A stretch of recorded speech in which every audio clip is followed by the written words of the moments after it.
1945, a Alemanha estava em ruínas. O povo, desgastado pela guerra, passava dificuldades depois dos escombros deixados por Hitler. O futuro do país estava incerto e durante as 4 décadas seguintes surgiram 2 Alemanhas. Está começando agora o Desvendando a História, desta vez contando sobre a divisão de territórios que até hoje gera tanto debate.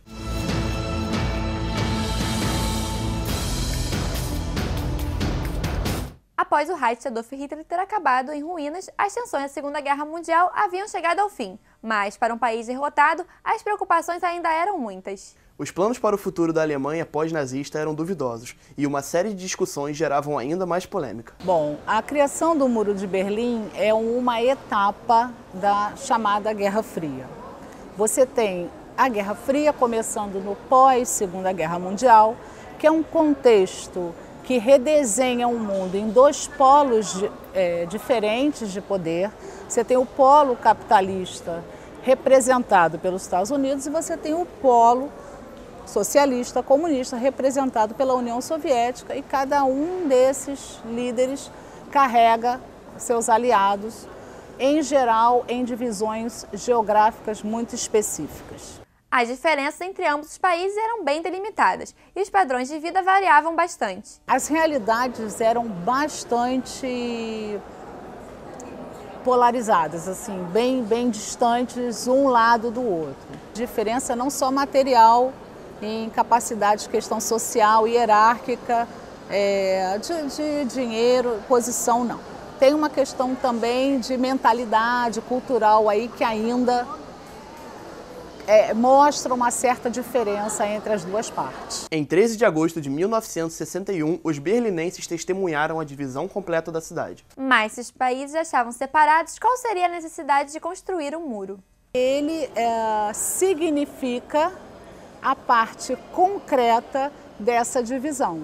Quer dizer, o simbólico que ele carrega é justamente denunciar de forma concreta um mundo dividido em 2 partes antagônicas. O muro, ele tem esse significado simbólico, que é mostrar a face concreta de uma nova ordem bipolar pós-Segunda Guerra, e ele tem também, né, uma face muito menos subjetiva. Familiares e amigos ficaram divididos pelo Muro de Berlim, e nem mesmo os protestos do lado ocidental foram o suficiente. Não houve poder de escolha. O muro o atravessou, inclusive gerou divisão de famílias, né? Algumas famílias se viram divididas, uma parte do lado ocidental e outra parte do lado oriental. Os muros eram protegidos por cercas de arame farpado, 300 torres de vigilância, soldados armados e cães de guarda. Ainda assim, cerca de 75 mil pessoas tentaram cruzar a fronteira. Antes do muro, a divisão de Berlim, né, já causava essas transferências de pessoas. Umas fontes indicam 80 fugas, então a gente vê que é literalmente muito policiado.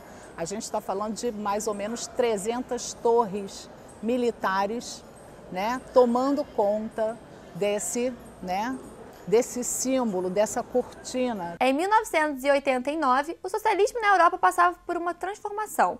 A Guerra Fria abalava a União Soviética e, em consequência, a Alemanha Oriental. Reunificar o país era o desejo do povo, mas o governo não parecia concordar com essa necessidade. Então, o que teria impulsionado a demolição do muro? Os fatores externos teriam influenciado? Ele tem mais ou menos a alma da Guerra Fria. Então, na década de 60, você percebe que a tensão na Guerra Fria viabilizou a construção do muro.